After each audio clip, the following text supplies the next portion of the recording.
it's couched in Christian, theology. Yeah. The reality is, Christian in air quotes. It's really a cult of Trump, is what it is. Yeah. Right. Yeah. And I think one of the interesting questions is what happens when Trump exits stage left? Yeah. Will the MAGA group hold together without his personality, personality to hold it together? I don't know. I think the Heritage Foundation can hold it together in the background, but who is the figurehead they rally around after Ronald Gump? I don't see one. What? J.D. Vance? You don't think J.D. Vance has the charisma? No. In fact, he pisses people off. Even his own people don't like him.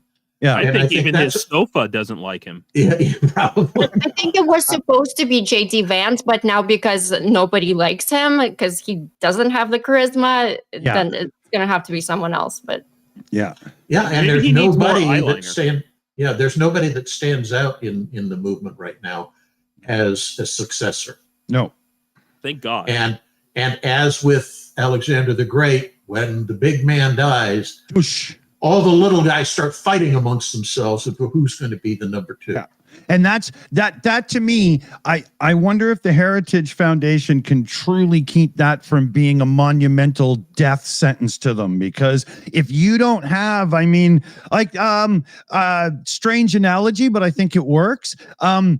Patrick Stewart's probably the only person that could have been another captain to replace what Kirk and everybody started in Star Trek.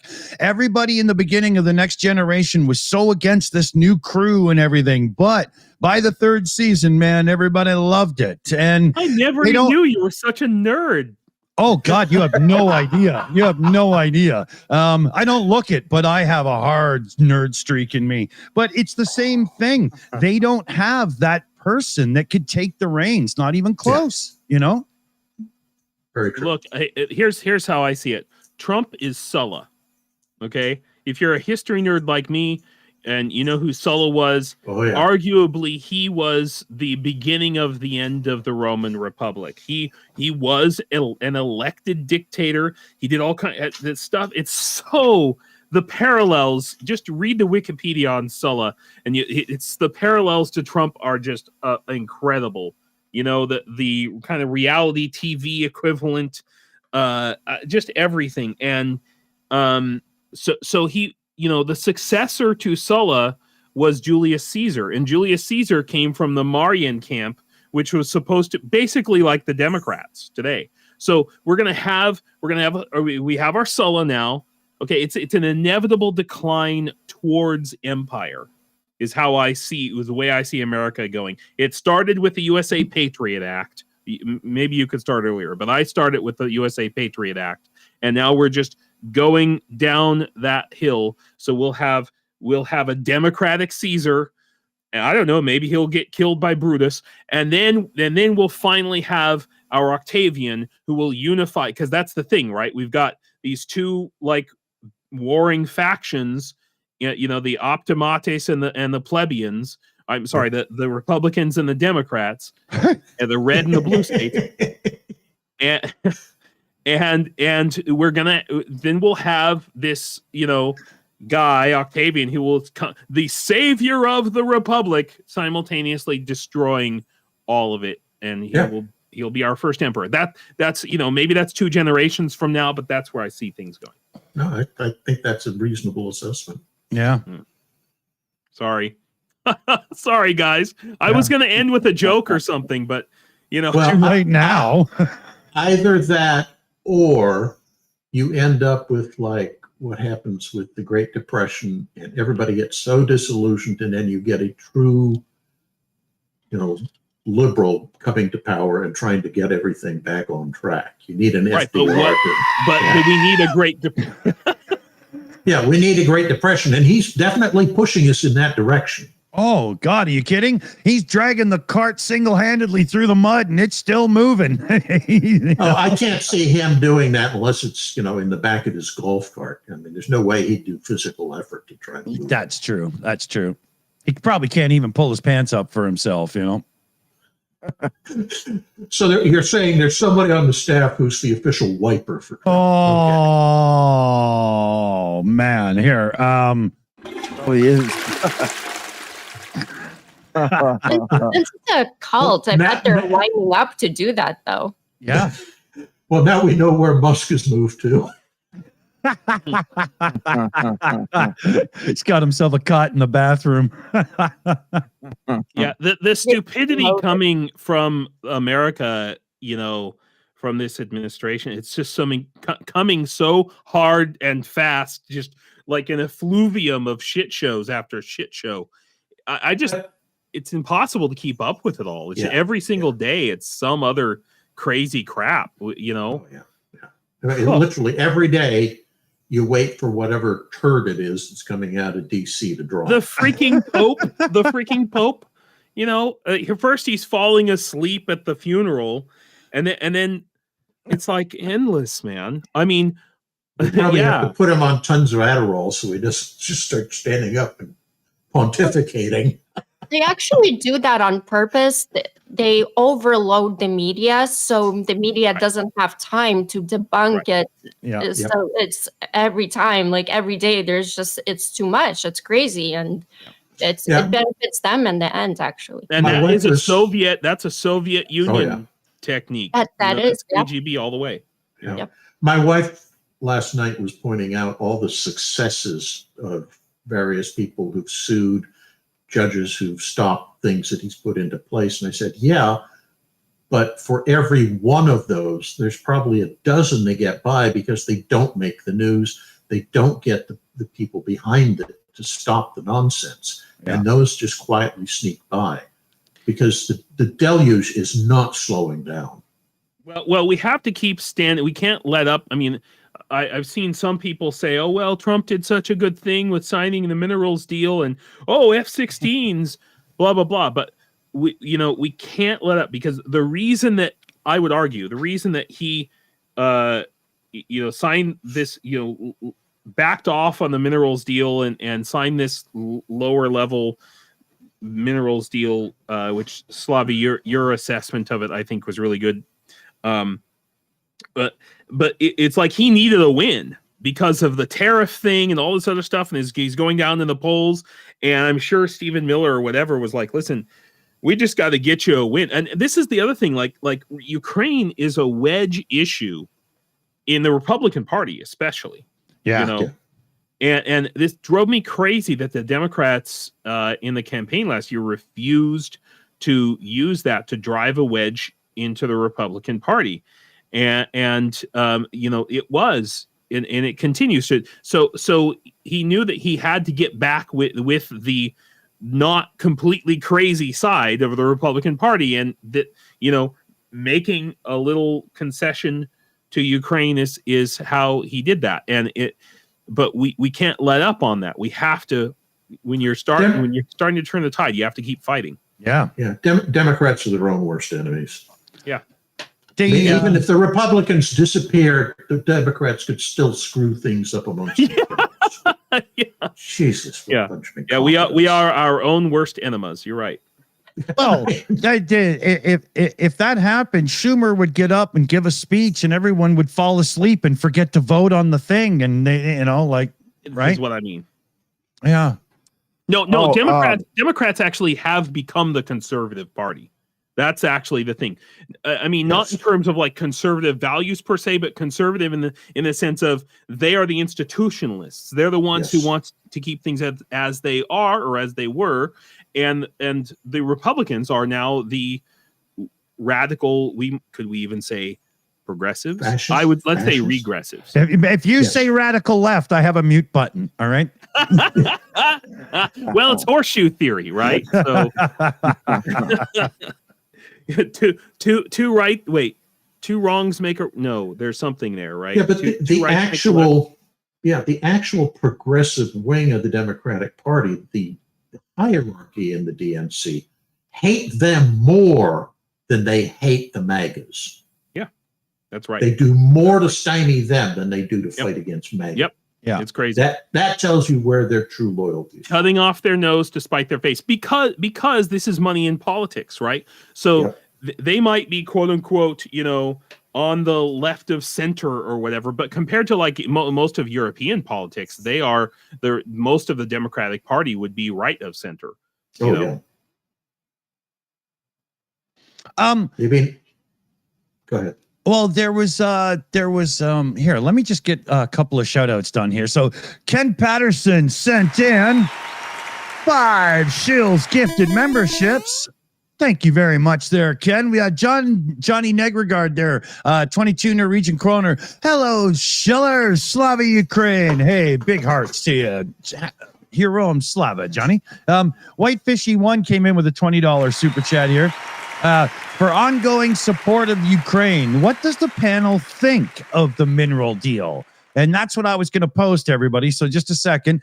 Niles G comes in gifting out 10 Shills memberships. So huge shout, Niles G. Love the gifted memberships, everybody. Thank you. Thank you. And Yvonne Way came in with a super sticker. And it's a little Post-it note that says, I'll be back. So cool. Thanks, everybody. Thank you so much. Support is always welcome around here because you know it's worth it. And yes, so what does everybody think of the mineral deal? Because this has gone back and forth, up and down, sideways, and they seem to have finally agreed to something. Myself, I haven't heard enough concrete details to really know. I think the fact that great, it's important to note that this isn't sorry, Rudy, we'll come to, but it's not a deal quite yet. It's a deal to make a deal. Mm-hmm. Mm-hmm. So I mean, it's great because it's equal partnership. It's a lot better than it was than America proposed for last couple of times. There's resource sovereignty for Ukraine, that Ukraine retains full ownership and control over its natural resources, strategic implications. The deal with aims to reduce global reliance on China for America, for critical minerals, and signals kind of this long-term U.S. commitment to Ukraine's economic recovery and sovereignty as well, because now we have to go into the areas where Russia has occupied as well. Mm. The way that Russia has reacted was also great, because this agreement strengthens U.S. and Ukraine ties and diminishes Russia's leverage in the peace negotiations big time. Did you? Rudy, you had a thingy there? I was just going to say, probably one of the things that sticks out to me is just the fact that now, Ukraine doesn't owe America anything. Donald Trump was going in, obviously, trying to say that, trying to get $500 billion out of Ukraine. Yeah. We loaned the equipment to you. Yeah. Yeah. Here, let's let the viewers know what our opinion of that was. You suck. Yep. Continue on there, please. No, that was probably one of the biggest things that stuck out to me. So yeah. So what Slavi said, I think at the beginning is really important. It's more like a memorandum of understanding. It's a deal to make a deal. There are actually 2 more parts to this alleged deal that Washington was pressing Ukraine to sign the day of.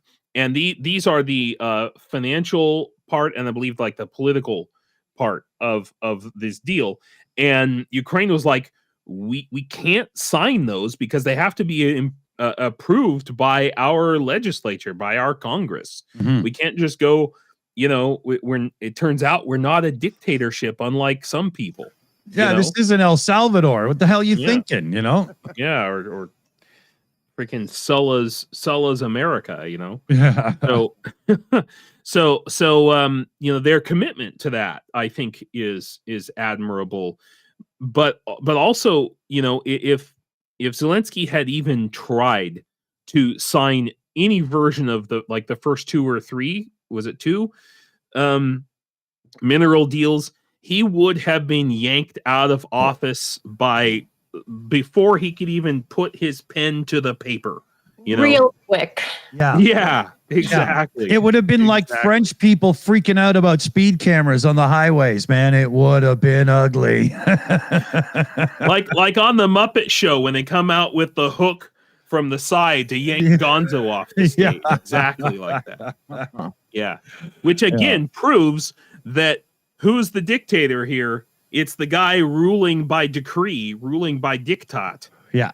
Not the guy who, is answerable to his own people and to his own democratic. They're not diktats, they're executive orders. Right. Get with the modern terminology. Right. It also debunks that the whole Zelensky is corrupt thing as well, because if Zelensky would be corrupt, he would be corrupted a long time ago. Oh, yeah. Yeah, wifey would have a new Koenigsegg along with her Bugatti and a few other things. Oh, yeah. That's so ridiculous. Like, if Russia would get what they want, because you don't think he got offered money first? Of course he did. Yeah. America would get what they want. Like, I mean, it's the man. If Zelensky was corrupt, he would have taken the money and left a hell of a long time ago. Yes. Oh, yeah. He has a stressful freaking job, man. Yeah. It would have been just like Billy Joe and Bobby Sue, man. Take the money and run. Yeah. Seriously. And I mean, there were some corrupt politicians in Ukraine who did do that at the beginning, but good riddance to bad rubbish. Yeah. My assessment is that it sounds as if they're kind of doing with the rare earth metals in Ukraine what we did with the Saudis and their oil. Yeah. They still get an enormous percentage, well over half of the profits off of that. But you're still, you as in the US, we're still able to milk that for our own purposes. Right. Aramco, Arab American Oil Company. Yeah. And that it's that kind of thing, I think, that's likely to develop out of this memorandum. Yeah.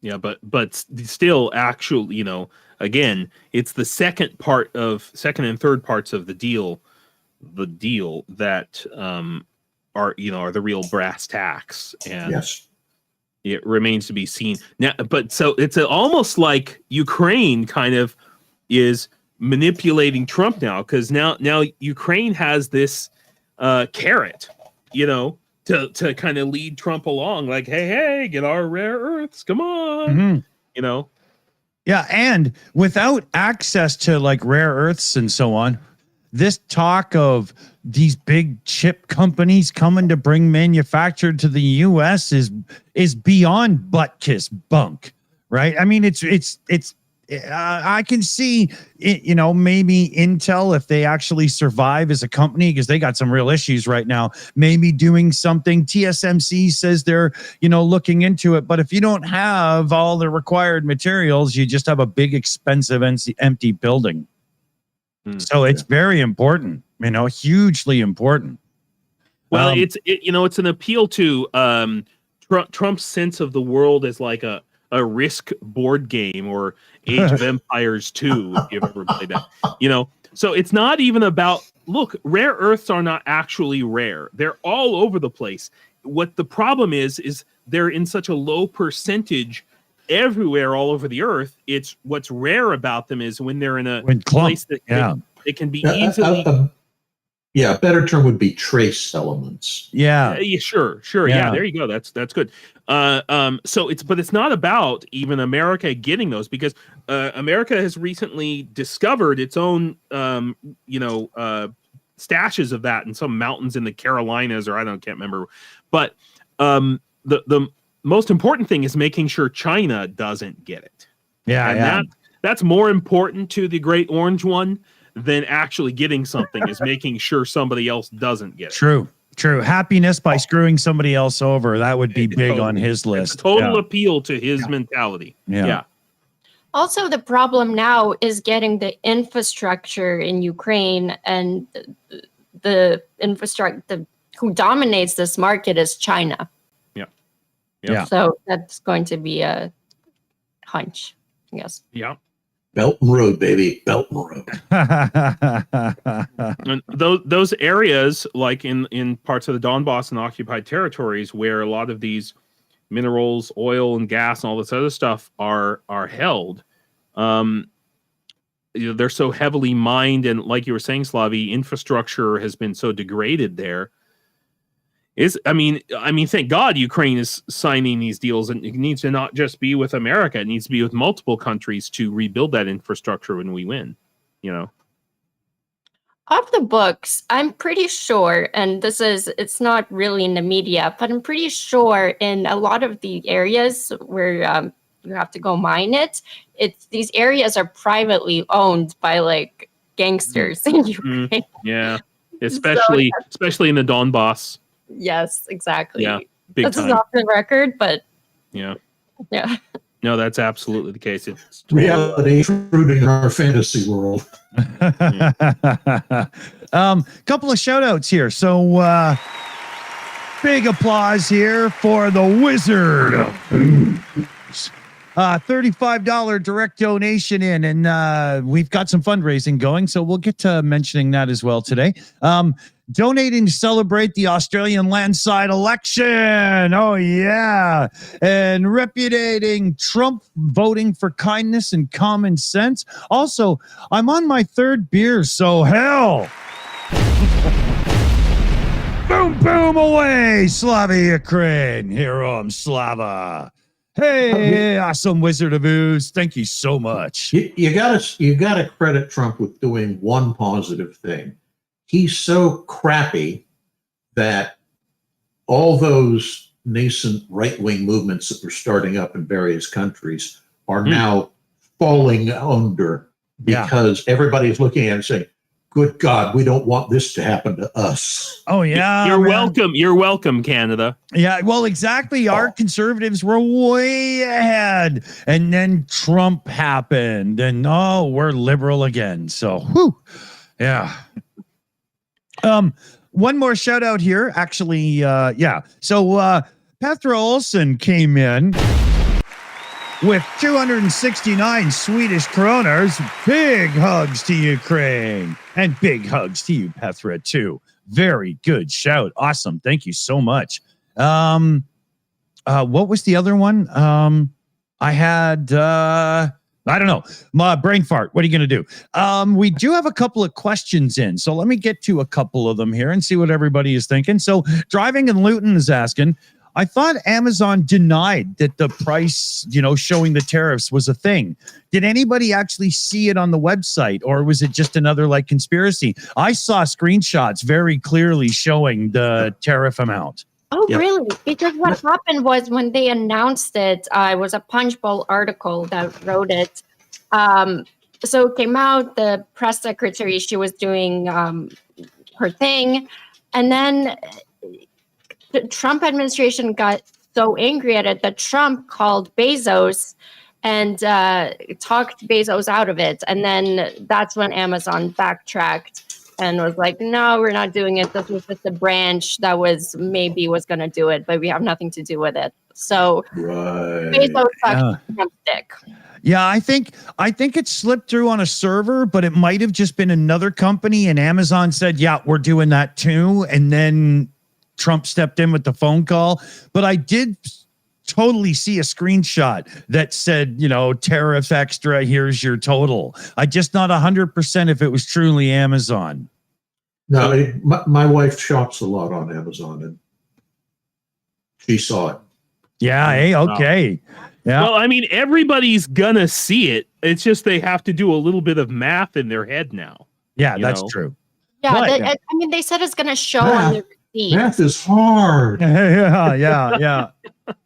There was a Chrome extension called Honey, which turned out to be a really scammy company. I had it installed for a while, not because I used it, but it would track price fluctuations for you as well. So when GPUs for computers started going up in price, it was right there in front of you. You could make no mistake. You knew the cost was going up. But that's like I what say, honey was. yeah, well, honey also got you discounts, but what they were doing was stealing the affiliate link discount from people and whatnot as well. They're a scammy company. Stay away from them. Horrible company. Bad, bad, bad, bad, bad. But I thought it was something to do with OnlyFans. Okay.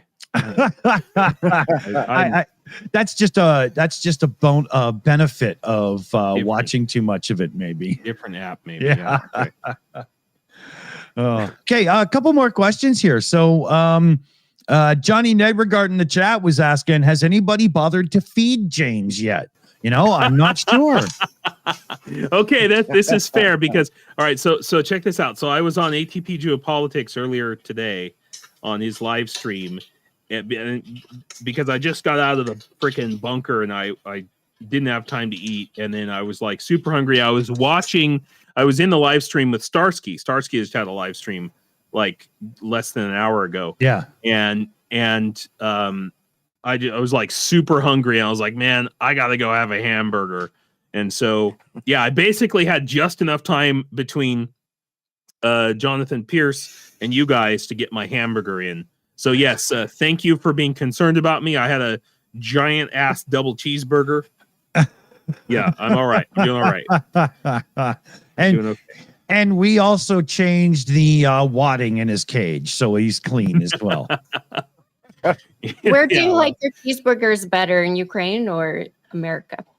That's interesting. I have had some really good burgers here, but I have to be real careful because sometimes you go to different restaurants and they'll, especially like in Kyiv, I've found they make burgers with pork in the hamburger. I know it's called a ham burger, but it's not supposed to actually have ham in it. It's supposed to be, who named the damn thing? I know.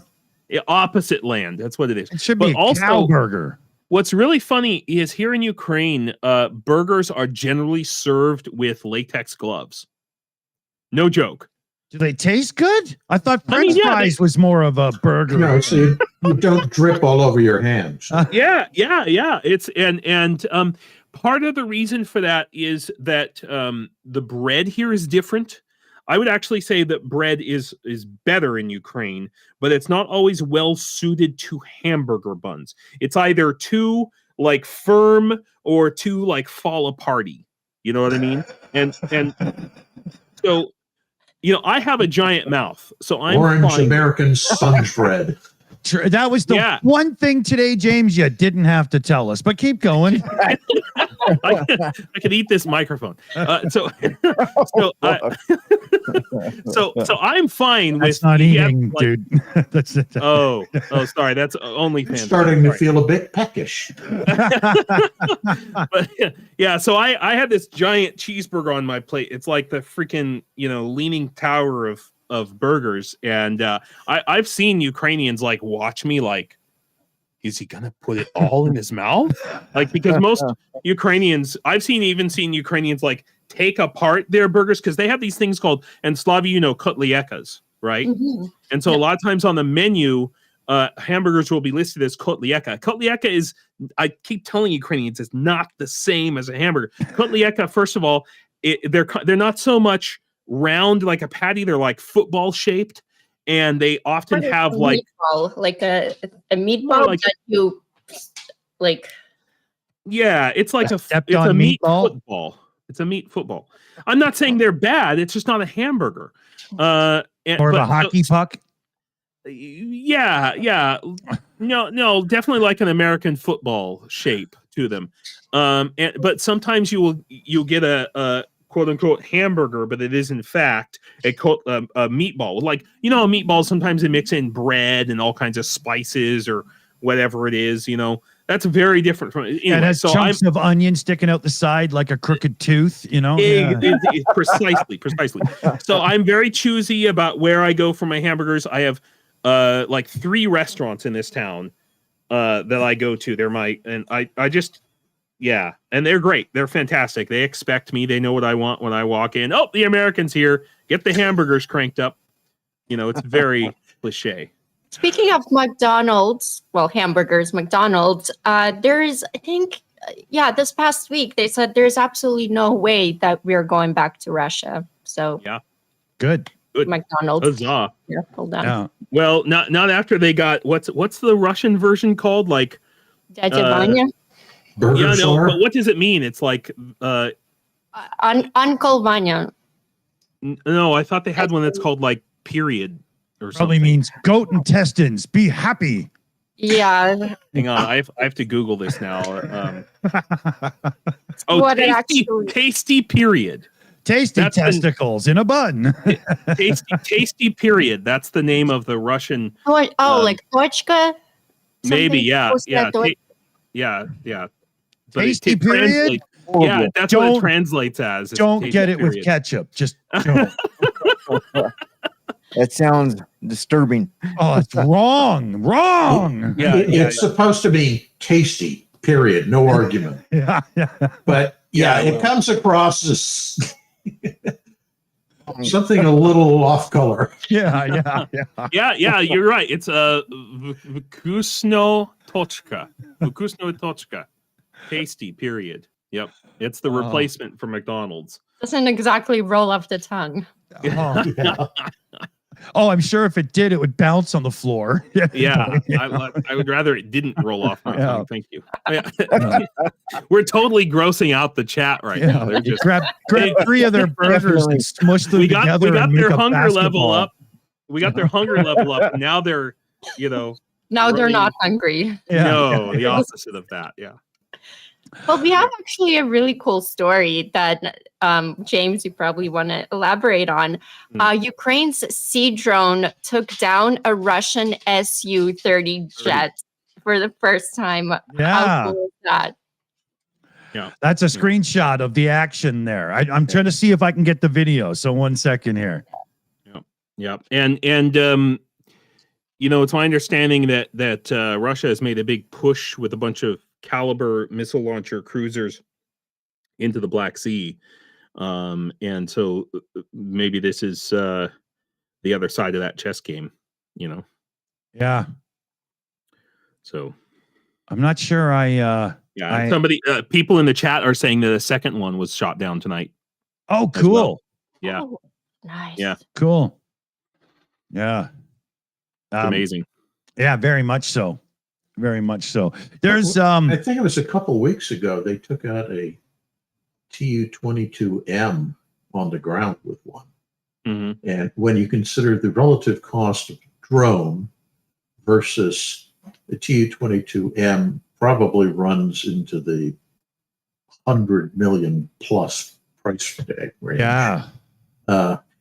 That's pretty good bang for the buck. Oh, yeah. When you do a cost per an effectiveness ratio there, wow. Right? Yeah. Holy. And this Su-50, I think that's like 30 million to 50 million. Yeah, Yeah. that's a tactical aircraft. The Tu-22M is a strategic level bomber. It's kind of their version of the American B-1, for lack of a better description. Speaking of fighters and planes and stuff, if anybody's got a salvage company, there's a very lightly used American fighter jet, just lightly soggy if you want to go and get it. What a story that is, eh? I've seen pictures of massive ships out on, in the ocean, big, and they're doing this whole That's thing. not what happened. It wasn't the sea. Yeah, it wasn't, was it? What happened? No, it was a malfunction on the tow tractor. So you move the things around on the flight deck to position them in the staging areas or whatever. Right. And apparently the brakes on the tow tractor failed, and it just kept going and pushed it right off the edge of the flight I deck. am completely unaware about this. What happened? Between you're talking Trump about and the this jet that war- fell off that- One of the U.S. carriers, I can't remember which one, Mhm. had an incident where they lost an F-18. F-18. It rolled off the, sorry. Yeah, it literally rolled off the flight deck. Yeah. Wow. But that's a misnomer because, it was rolling because it was on wheels, but what it was pushed off the flight deck. Yeah. Brad, What Yeah, what I'm curious of, because I've not been able to get a full report on the story, is did the tow tractor go over the side as well? Yeah. Yeah. Wouldn't it be Is the attacked? Harry S. Truman.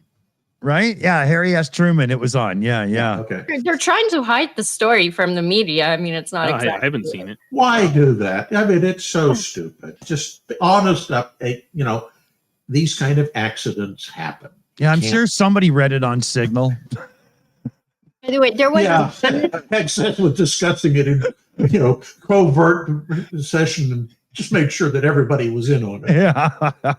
there was a senator this past week that said if Putin, I think it was Kennedy, but the senator said we're going to make Russia turn Russia into fish food. And I think Ukraine, I mean, it was great though. And but I think Ukraine quite took it literally and is turning Russia into fish food. Yeah. At least in the Black Sea. But I like it. yeah. I don't know. Maybe America was, I know China, for its invasion of Taiwan, they've been practicing with their roll-on, roll-off ships. Yeah. So maybe that's what the U.S. was trying to do, with their roll-off ships. Roll-on, roll-off aircraft carriers. Yeah. Yeah. Well, it's just roll-off. They forgot about the roll-on part. Well, yeah.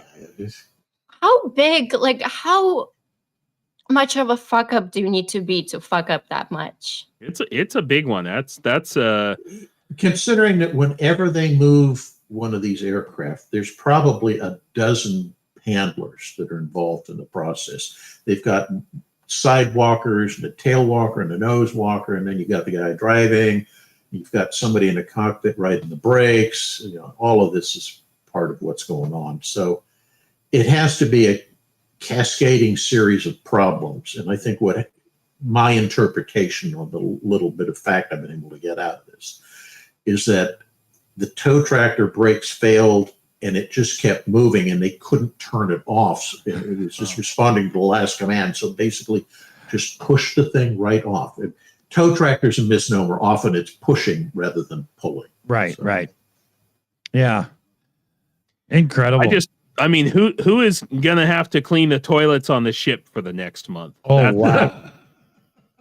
Really, somebody's head's gonna have to roll for this. Or is this gonna come down to a simple issue of a small little electronic component in the remote or the receiver that failed? And it's 100%. Yeah, and it's just simply components that aren't made as well as they should be. Like if you know anything about electronics and like maybe repairing older computers and stuff, in the 90s to like 2005, we had this run of bad capacitors and they're leaking and destroying things. And even the well-made ones are going to have problems because the tow tractors are up on the flight deck, so they're exposed to sea water, spray and all the elements, and they're used constantly. Yeah, they get maintenance, but who knows what happens with some tiny little crazy. And this so this reminds me this week in the drone lab we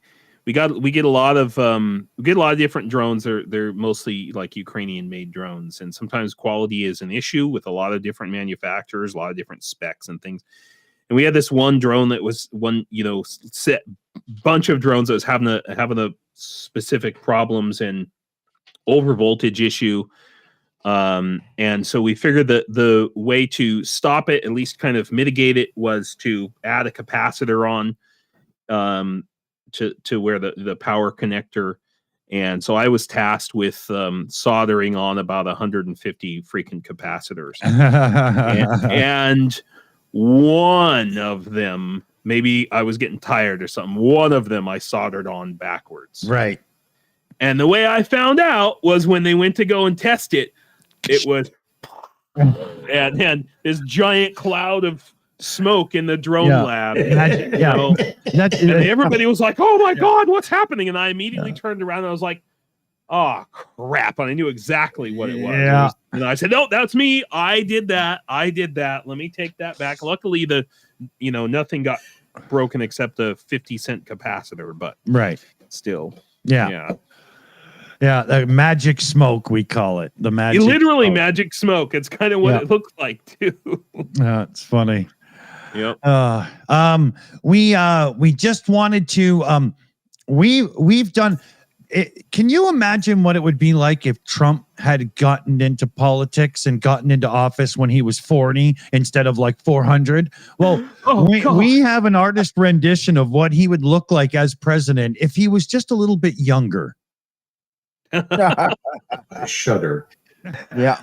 I mean, thank God he's, 78 and he can't possibly last much longer with all the tasty periods he's eating. I'm sorry, McDonald's.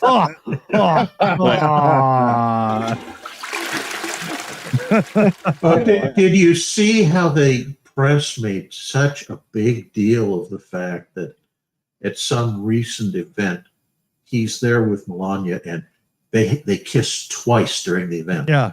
And you have to wonder, how much did she get paid for that little PR pose? I will kiss you 40,000 each. Per kiss. Seriously. That's only on cheek. 100,000 for on lips. Exactly. And don't touch me. If you look at Melania's face, most of the time, actually all of the time, she hates Trump. She can't stand to him. It's totally cringeworthy. Yeah. You can see. Every time that you can see that look on her face. This was so not worth it. Fuck. In the chat they said they live in different states. I think that. And states of mind. Not different bedrooms, not different houses. No, different states. Yeah. She probably has a rule where if she's on Air Force One, they have to know where each other are, so they never actually see each other, right? She has like an Apple AirTag on him, so she can go, I will wait till he walks past, and then I will leave the room. Oh, Lord. Oh man. Okay, let's see here. So Paul Gilbert in the chat. Yeah, Paul Gilbert, $25 direct Ko-fi donation, Ko-fi, whatever, for the Boom Boom Fund, Slava Ukraine, Heroam Slava. Thank you, Paul Gilbert. Into the fund it goes. Speaking of fund, I got word in the live chat about, 15 minutes ago, 20 minutes ago, whatever it was, at the Ukraine mission on YouTube, Britain, Ukraine, he's $300 away from having enough cash to get the truck fixed. And, they're all ready to go. So that's what we're doing today. We're putting cash in to get his truck fixed. I think we're only at about 50 or 60 bucks in direct donations right now. But now that we know what we're doing, I bet we could get that 300 in. What do you say, everybody? Let's give it a shot. It'd be really cool to send that to him at the end of the show. And let me just check here. There's that's got to be the same one. Thanks. PayPal's doing that thing where I get 3 notifications for each one thing that happens. You know how hard that makes it to keep up to what's actually going on? We also have a couple of super chats in here from Jean-Marc Ledecker.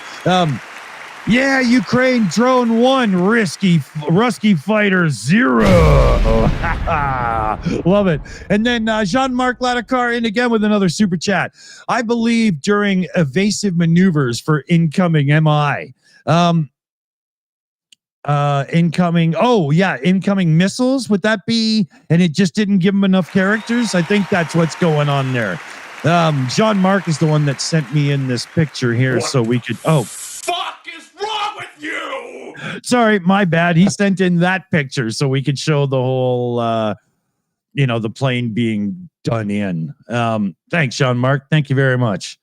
I think I'm caught up. Let me just double check.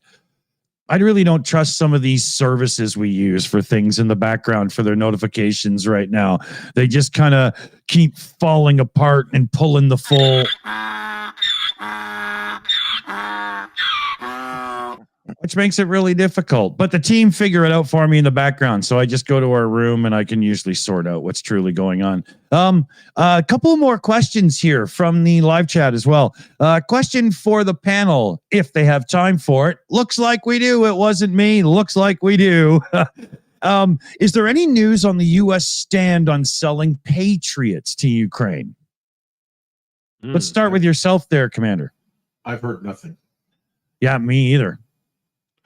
Well, I think they're going through third parties. That's ultimately what's happening. I think you're right. I think what they're doing is taking older model Patriots that we sold to our allies, saying you can transfer them and then buy new ones from us. Robbing Peter to pay Paul, essentially. Yeah. But it does keep the allies with the newer models, and it still gives Ukraine something to lob at orcs, right? So, and it lets the Americans spend money to make more. That's American manufacturing and stuff. But at the same time, it lets them supply things. I truly believe this stance with Trump now getting a little bit pissy at Putin. I think we'll see a bit more of that because it lets Trump tout jobs and this and that and blah blah in manufacturing, even though it's just so he doesn't have to give money, because I don't think Trump is about giving money. No, hell hath no fury like a Trump scorned. Yeah. Slavy? I know Estonia got a Patriot. So. I fully expect to see some country that got these Patriots from the U.S. to turn around one day and just hand them over to Ukraine. I fully think that. But there's definitely going to be that, because a lot of countries that had signed on to buying Patriots or other U.S. systems are now either canceling those orders or not following through on the full amount. They'll buy what's been produced, but not the future production, because they're going with European systems because they're so pissed off with Trump. Right. So the U.S. defense industry is going to also start experiencing it slide into oblivion. And once they let the service and extended contract go, they don't care if America says, well, you can't give them those. And well, no, they're actually ours. We can, because you can stick your contract up your ass. We got the European equivalent now, right? That's right. Pretty much. Yeah. Then America will find itself in the place of begging to sell them to Ukraine. Yeah. The day will come. Yeah. Yep. So I think that the F-16 transfer is a bigger deal, though, from the boneyard. Yeah. What model are they giving them? Do you know? Who can tell? It's under this white mothball thing, but no, you don't. That's not spare parts. You don't give a whole fuselage and call it spare parts. Oh, it's just spare. Yeah. Okay. It's just spare parts to keep them flying. Then, okay, that makes sense. Right, but is a fuselage it looked like an entire jet? oh gosh, my F-16. We need a spare fuselage. No, okay, you might need some bolts or screws or a wheel or something. But if you're replacing the fuselage, you're replacing the whole plane. Okay, that's not a spare part. That is the plane. Yeah. I like how you think. That makes sense. Yeah, it's just that the European countries that transferred their old F-16s mostly were operating A models. Some cases it was C models, but the U.S. is now using Gs. So there's a whole list of other models in between that are probably in our boneyard. Supposedly, in theory, gives them upgrades. Supposedly, these boneyard ones have the engine and radar removed. That's what I read somewhere, but cannot confirm. So you just buy those separately. Well, or they're being shipped separately, maybe they're shipping the whole plane, just, it's like a kit that you put together. And so they can say, it's a spare part. What's the movie? It had Nicolas Cage in it as a guy who was an arms dealer. And it was exactly something like that they were using to get past restrictions where you couldn't sell attack helicopters to this country, but you could sell them the helicopter, and then you could also sell them the missile pods separately. Right. So all they had to do was bolt the damn missile pods back on when you get to the country. Yep. Okay. It's also a maintenance and training deal for Ukraine. The 310 million F-16 maintenance and training deal. Yeah. So that must have been made actually a little while ago because they couldn't have just planned it for the same day as the mineral deal. There's no way. That was just a coincidence. Let me switch here. We've got a couple more in. So RP Marson in the chat. Marson? I'm not sure. So is Trump's goal to double deal with Russia and Ukraine for minerals and resources? Well, I do believe that Trump went into it going, one of these two people at war is going to end up owning the territory that has what I want. And I think initially he was just that's why he was being friendly with Putler and until the big, Oval Office meeting with Zelensky, wasn't being a true prick, because I think he was literally just waiting to see who he had to make a deal with to get his hands on them. Could also be that he bought into Putler's propaganda line that Russia was doing so well and they were going to, overrun Ukraine in just a few months or something. Right, like it was only going to take 2 weeks or whatever. Right, exactly. We've got Wyckoff, a complete moron, going over to Russia using Russian translators. Exactly. It causes me physical pain, But that's Slavy. Good point. Translators. Can you imagine? They're like, no, we know that we really need to. And right. I never really thought of that. Yeah. They were Kremlin that's why a lot of actually Republicans are actually taking Witkoff, like, what the hell are you doing? So they're starting to realize that he's a moron because they let Kremlin appointed translators. Right. What's really shocking about it is that Trump was able to find someone stupider than himself to do that. That's a hard thing to do. Amen, brother. Like, good God. These people, just how do you get into that position? Okay. All Stephen Miller aside, how do you get into that position and not have a freaking clue about anything like tariffs and international politics and history and all of these things? Like, I feel like all of them. I think that's deliberate. I think it's deliberate. I think they wanted morons in those positions because then you can do whatever you want and these people will unquestionably do what they're being told by Heritage Foundation. Yeah. Stupidity as a cover for corruption. Yeah. Right. Yeah. And additionally, they know they owe their positions to Trump, so they have to stay loyal to him because the moment they show some sort of individual initiative, they're gone. So it's a way of ensuring that the Orange God King is enshrined in the throne of power forever. Paul Gilbert says losing at golf regularly to Trump works wonders. Yeah. Sarah in the chat says, I wanted to ask the Canadians, what's the beef between some Canadians in Alberta?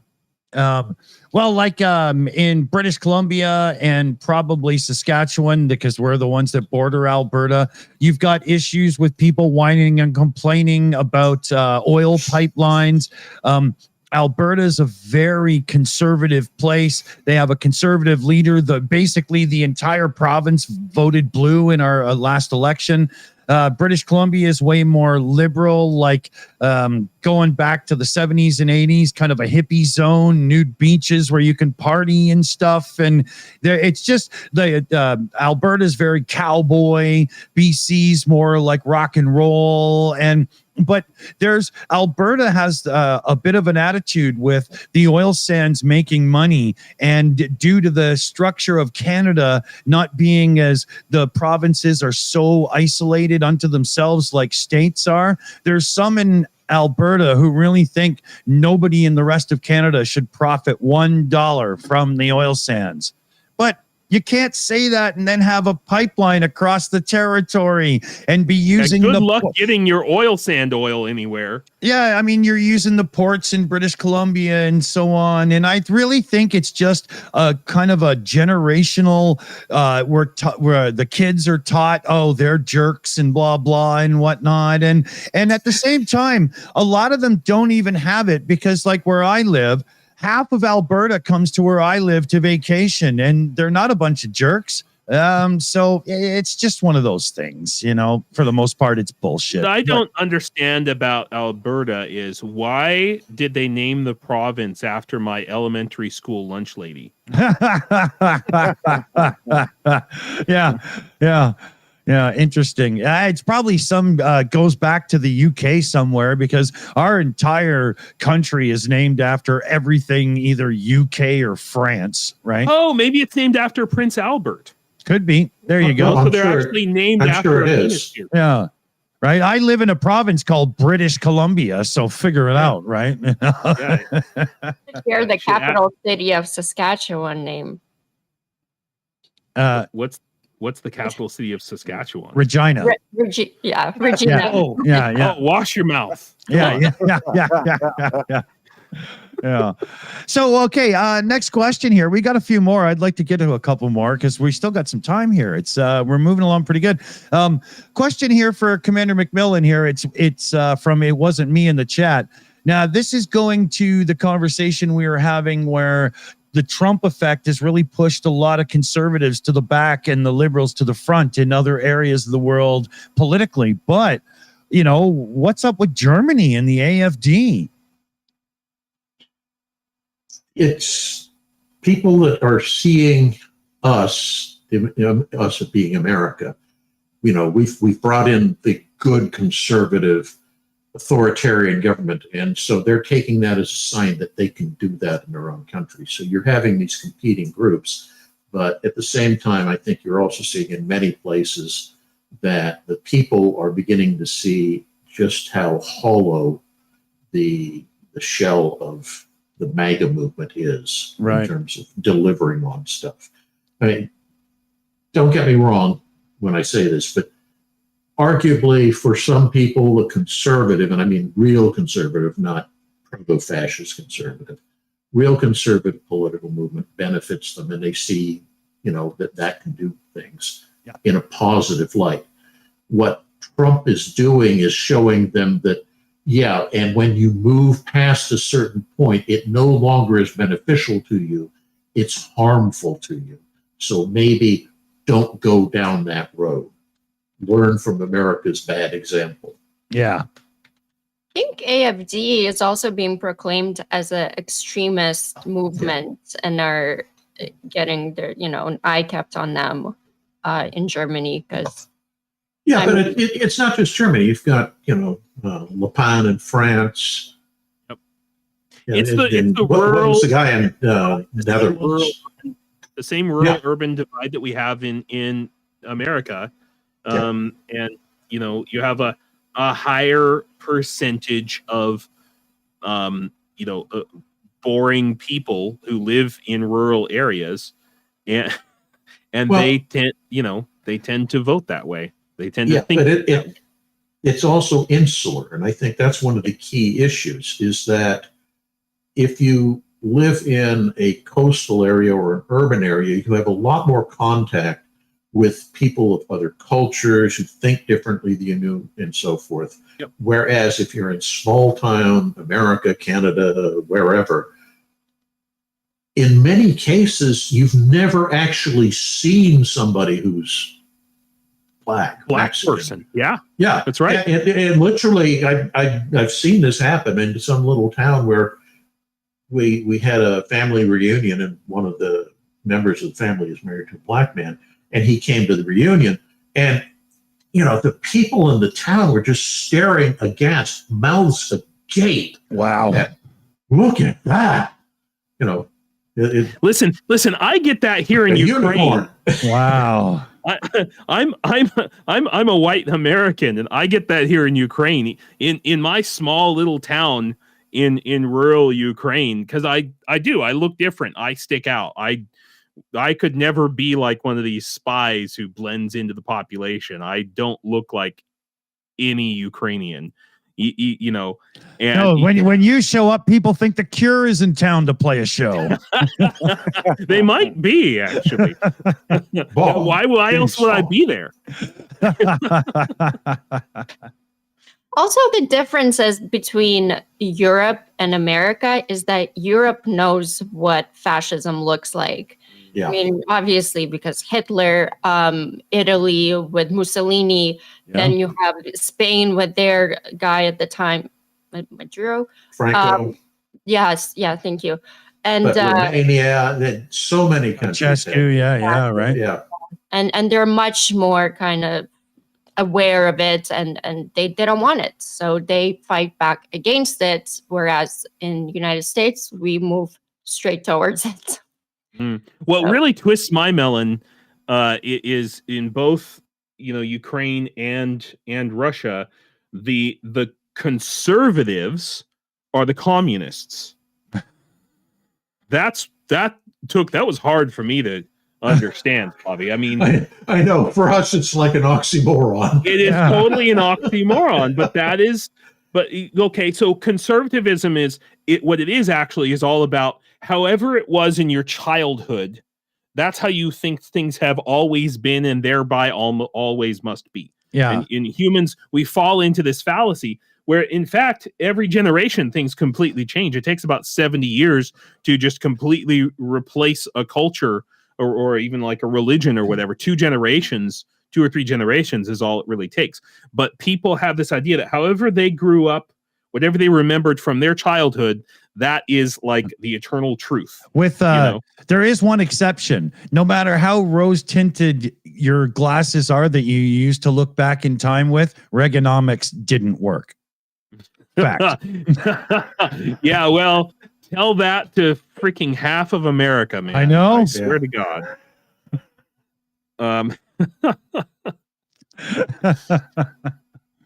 Yeah, so I remember as a kid, I didn't even know what Reaganomics was, but Eddie Murphy made fun of it in Delirious, so that meant it sucked. That's as far as I knew. I learned after, right? You know, but yeah, trickle down economics. Yeah, exactly. Yeah. Okay, here, a couple more from the chat here. Prometheus UA, question for the commander. Has Ukraine already changed naval science? Yeah, I suspect they have to some extent. What they're doing that has allowed them to destroy and sink so many Russian ships is more coastal operations. And the Black Sea is a relatively small body of water. Doing that in open ocean would be problematic because you don't have a base from where you can control your drones or whatever. Not yet. No, I agree. Yeah, it's changing. And I'm hoping that the U.S. Navy has opened its eyes and is receptive to, we need to start thinking in those terms. But you look at history and that crop of admirals, whoever they are, whenever they get to that point, it's always, no, things should stay the same. And you look at how long the power of the aircraft carrier was denied by the battleship admirals. And, and finally it takes something like Pearl Harbor or the raid on Toronto by the British to alert you to the fact that no, the carrier can sink a battleship. It doesn't matter how much damned armor you have on the thing. It's vulnerable. Anything floating is vulnerable. Yeah. And now we're in a completely new reality, and war has a way of opening people's minds, for better or for worse, one way or the other. Yeah. Ain't that true, man? Saw United 24 actually this week released a video that trains their units or specific units train on rivers, and they do specifically this kind of, James, maybe you know more than me probably, and this actually looks very good. It looks like an action movie, like the shit that they do. It's insane. Yeah. Tough, and the maneuvers and some of the most difficult, kind of maneuvers is crossing small bodies of water, just bodies of water like that, beach landings and marine amphibious actions are that's why both Ukraine and Russia, but especially Ukraine, keep using the many rivers that Ukraine has as defensive barriers, lines. Yeah,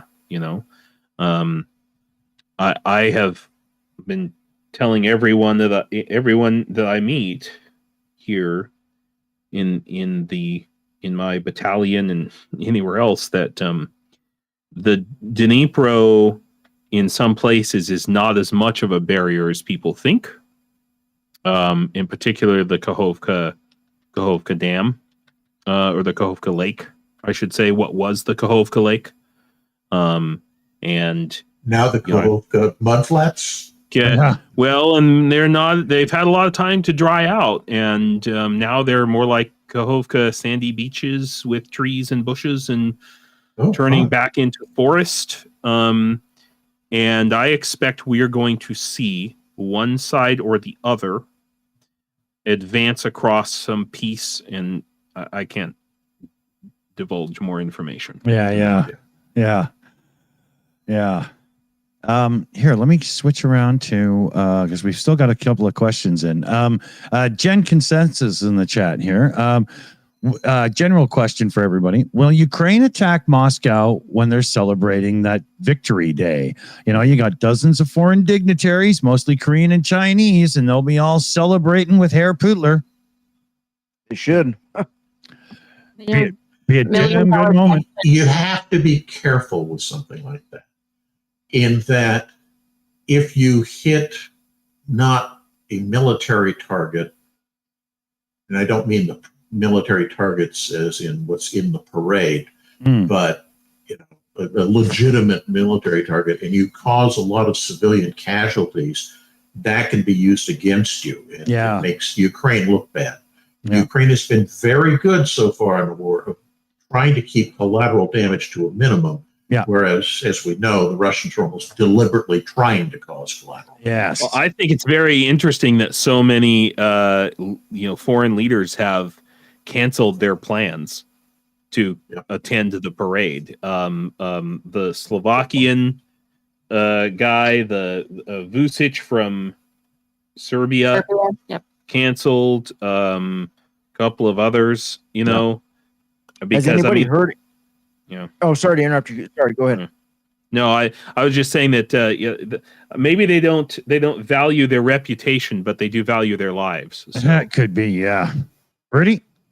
No, I was gonna say, has anybody heard if Marco Rubio was gonna join up over there? So speaking of people who don't value their reputations, Marco rubbed me the wrong way, yo. The one that lost his reputation completely. But we actually have a video of that Ukraine released to scare people in Russia and Russians and the leaders to go. Yeah. Is this? Am I going to vertical or horizontal video? Oh, yeah, right. There's two, because there's the actual video of China already being the vertical one is we want to play now. Okay. Here. Is it audio safe? There's audio. Okay.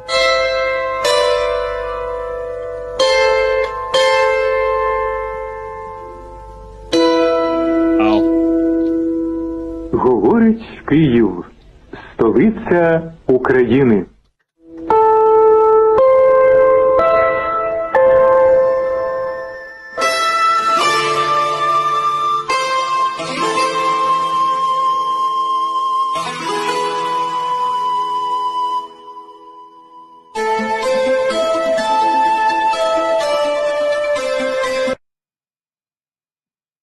Yeah.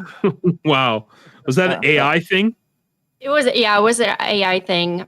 But we also actually have another video of a real video, not propaganda, but of China already being in Moscow for the military parade as well. Wow. So Ukraine doesn't strike. Yeah. Here, let me put it up.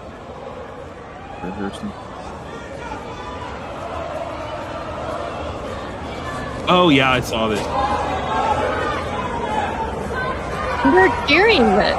Yeah. They're cheering him then.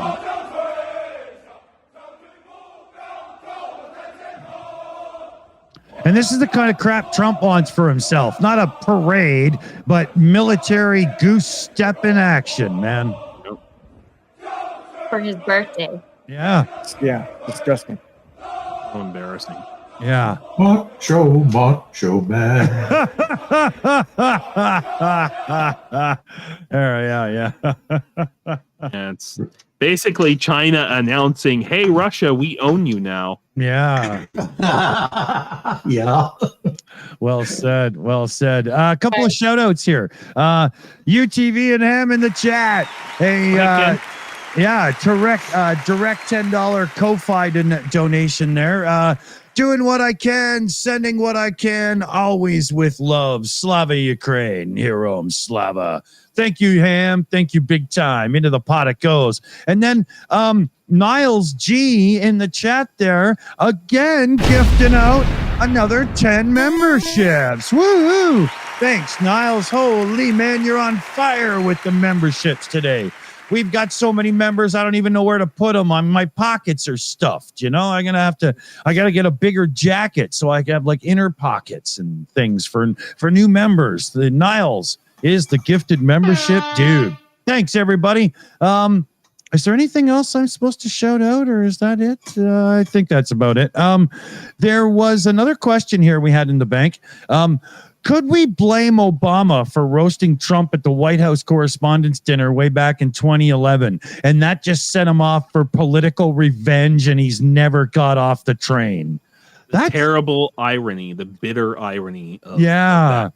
But, you know, dickheads are going to dick. Yes. What else can you say? They're just...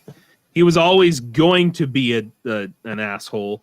Yes. And it was just, how was that going to manifest itself? You know what I mean? Yeah. Anybody who needs to surround their own sphincter with gold is a jerk. There's just no way around it, right? It's very telling that Putin just recently did a little media video where he invited the press into his own apartment, and there was a bunch of gold in there too. I wouldn't doubt it. Yeah. Yeah, I think Trump, you know, first time Trump stayed overnight at Putin's apartment, he was like, "Oh yeah, I want this. I like this gold stuff you got." Yeah. You know? Yeah. No, too funny. So I just got a message there, and I've got about 15 minutes, and then parenting kicks back in for me for a while. So we've got a little bit of time left, not too much. There was something I was trying to remember to bring up here, and I have totally screwed it up. Out actually today, there's a parade in Washington D.C. of like a Russian parade that's called the Immortal Regiment. This is absolutely insane, but so it's called Immortal Regiment, and it's an event originally meant to honor World War II veterans, but today it's been hijacked by the Kremlin to glorify Stalin. This is happening today in Washington, and it's to whitewash Soviet atrocities and justify Russia's ongoing war against Ukraine. So it's propaganda parade, and I mean, there's a whole movement to call this day Russian Shame Day instead of Victory Day, but I can't believe that this is happening to this day in Washington. Wow. And you see like Soviet symbols, and I saw that like they make like AI generated like posters like fake of like fake victims and stuff. So it's complete and utter propaganda and bullshit. And because Trump cut the propaganda department that fights the disinformation. So right, we have this kind of charade going on. Wow. He's dismantling a lot of departments like that. Yep. They're supposed to keep people accountable and stuff. Yeah, here's a report on it. Yep. Wow. Crazy. Here, I'll drop the link in the chat for anybody who would like to check that out after. Before we get into wrap ups and stuff, then is there anything we haven't covered that anybody wants to get off their chest? Figurative speech, of course. I mean, I guess I'll say something. I mentioned to you, obviously, when I first met you, or whatever, I was a registered Republican. Wow. And I finally made the decision that I am going to rip this card up and I'm going to be registering as a Democrat from now on. Wow. Are you doing it on air right now? Well, I mean, Great. I had Film at 11. Film it and put it up on your channel, and we'll share it out with a community post and everything. All right. And yeah, so I mean, it's something I was thinking about for a few weeks and stuff, but I don't see this this party changing, back to what I signed up for, years ago. So yeah, I made the decision. I was just going to start.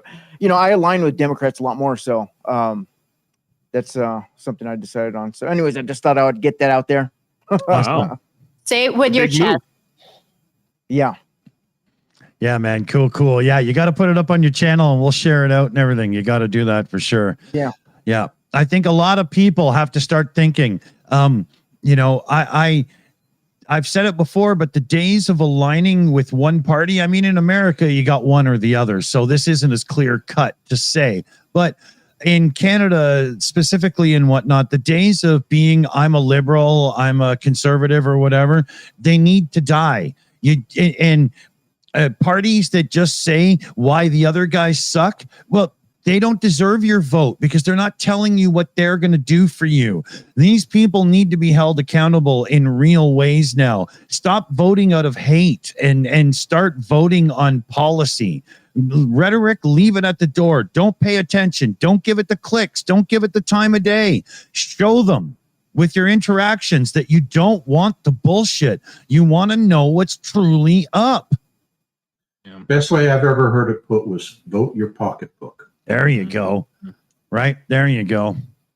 Yeah. Well, and self education is the thing that's really lacking in the American electorate, and our media, and especially Fox News, I would say, but all of the media does a lot to try and dumb down the electorate, and also use the old KGB tactic of like Slavi, you were talking about earlier, just such an effluvium of half-truth conspiracy theories that nobody knows what's true, so they just say, we don't know what's happening. Maybe it's the Rockefellers versus the Illuminati. So, why even bother with it? And that's what they want. Lizard Lizard people versus the Illuminati. But that's what they want because it distracts from the real problems, the real conspiracies that were right in front of us in the news every day, and people just turn a blind eye to it because they've got all this flat earth bull crap in their head or whatever. And then we have Trump cutting 60 minutes, then PBS got cut, which has Sesame Street and all that.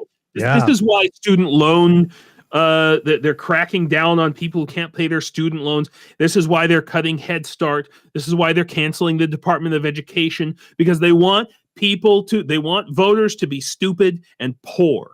Okay, and when you're stupid and poor, you'll agree to anything. You'll vote for anyone who tells you that they're gonna cure everything with a wave of their magic wand. Handed out turkeys at Thanksgiving. He's a great man. And here in Ukraine, oftentimes I've had my students, my Ukrainians, complain about how politically, especially in like the 2000s, people didn't have any experience with democracy, especially like your grandmas, your babushkas in rural areas. They would just vote for whoever gave them a sack of potatoes because they didn't have anything else. And that's what they want for Americans. So, you have to educate, you have to fight against that, Big time.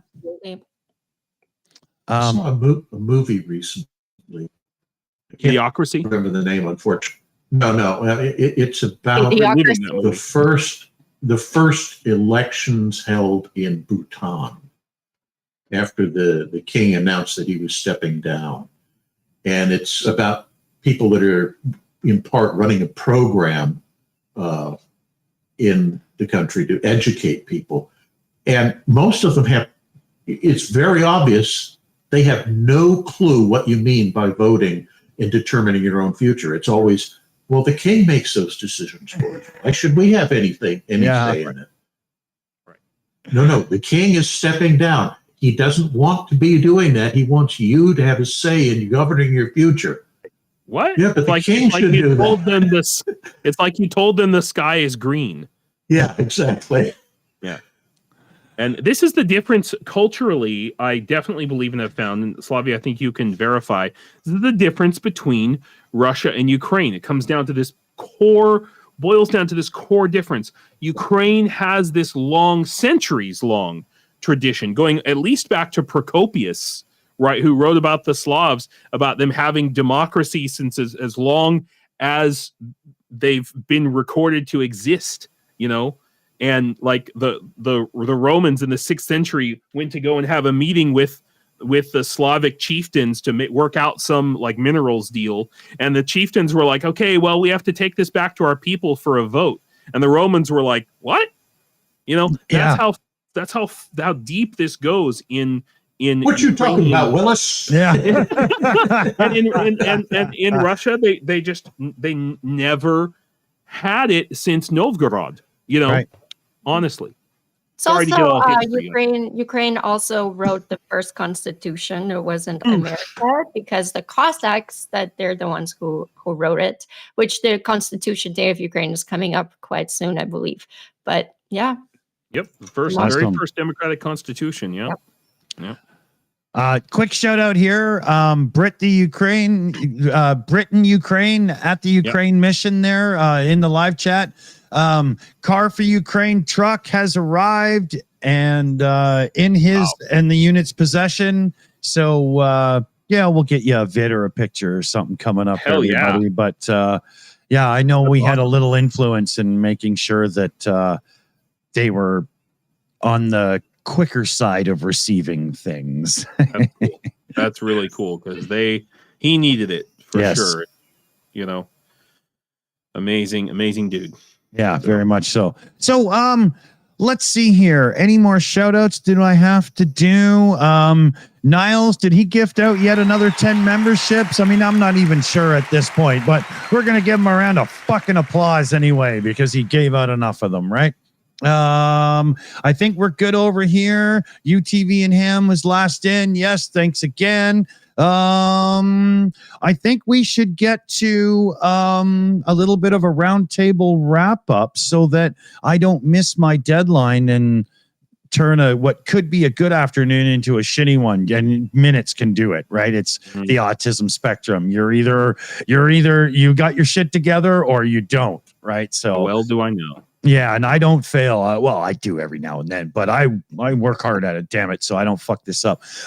So let's start. Well, Slavy, you're supposed to be doing this. I'm stepping on your toes here, so let me shut my punk ass up and let Slavy do her thing here. All right, Commander. I don't know why I want to call you Dr. McMillan today, Commander McMillan. Dr. Field Marshal, the Honorable His Eminence McMillan. There, how's that? Yeah, that's great. I could be Idi Amin's successor. There you go. Any final thoughts? Just my usual. Please keep corresponding and pressuring your elected officials to tell them that Ukraine is important. We need to resume supporting Ukraine, and if you're from a non-U.S. country, continue supporting Ukraine. So, phone calls, emails, texts, great letters, all of it has a great impact. You'd be surprised how much it does. Absolutely. Thank you so much.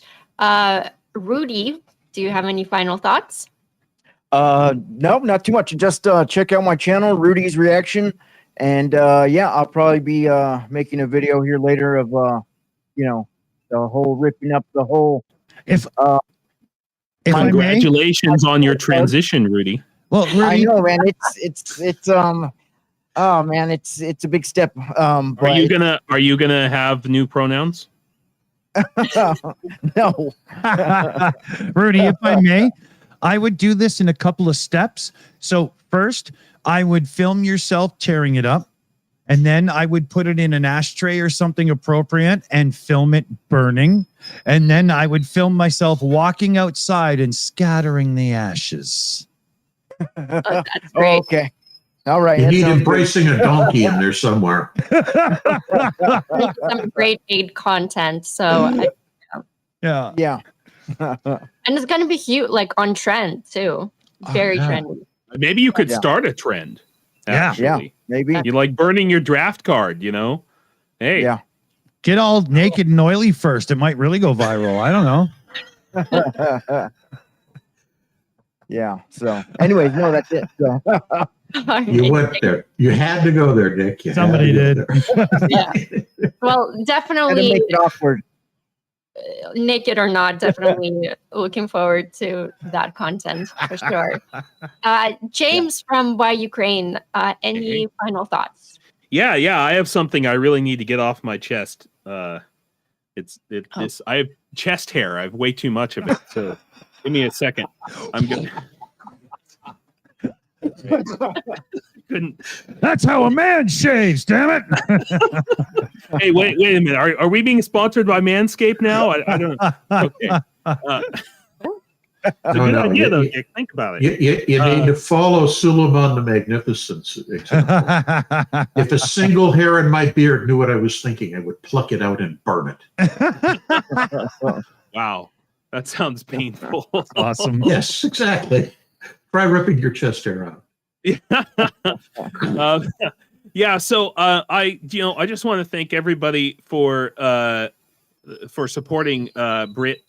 'Cause that's really so important. And I want to thank everybody who continues to support even my Replace Starlink campaign and this project that I've been working on. The reason you haven't seen me in like 3 months is largely because of this, and we've successfully launched it and been able to do it, and now we're hopefully going to take it up to a bigger level within the Ukrainian army, and my goal is to replace Starlink for all of the Ukrainian army, or at least have a backup so that if Trump or Elon Musk or whatever decide to flip it off one day at the drop of a hat, Ukraine, Zelensky has the cards essentially. Yeah. It's just been incredibly successful.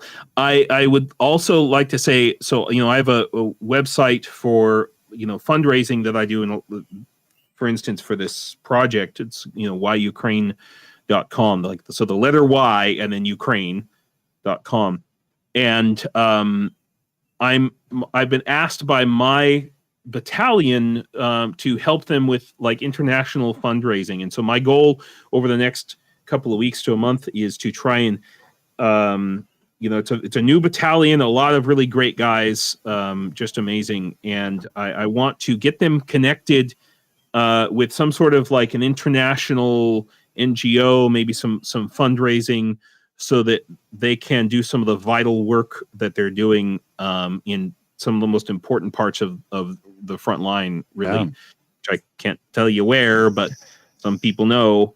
So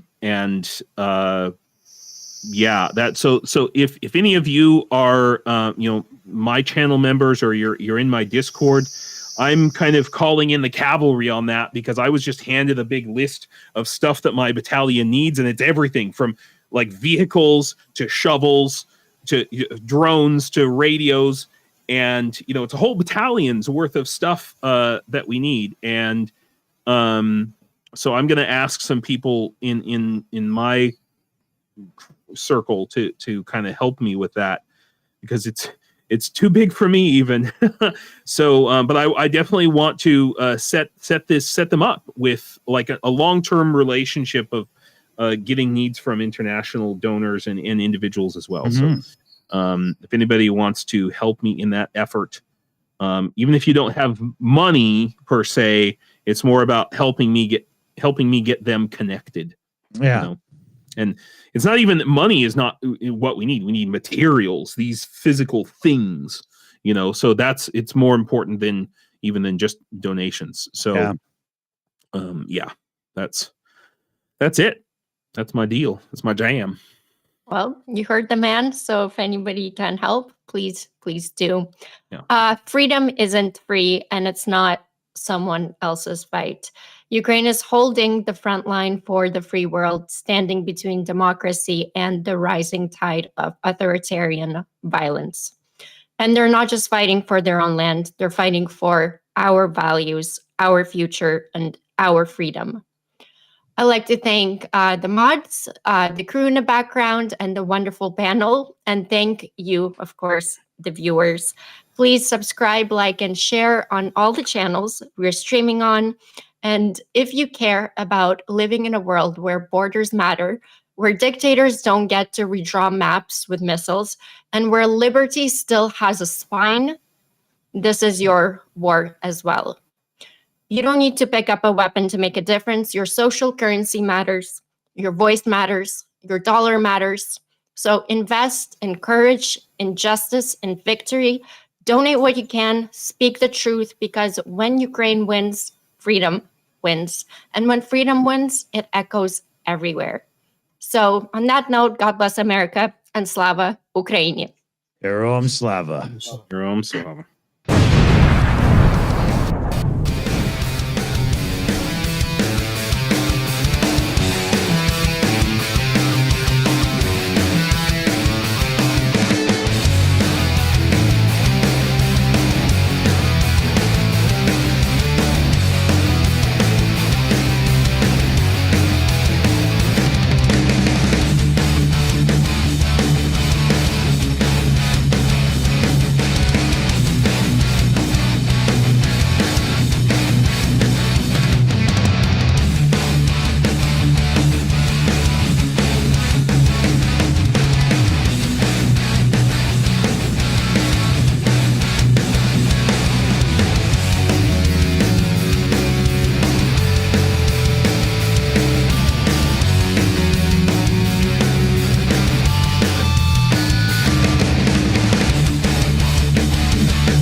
It's over.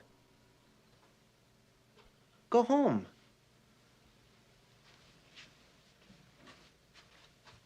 Go.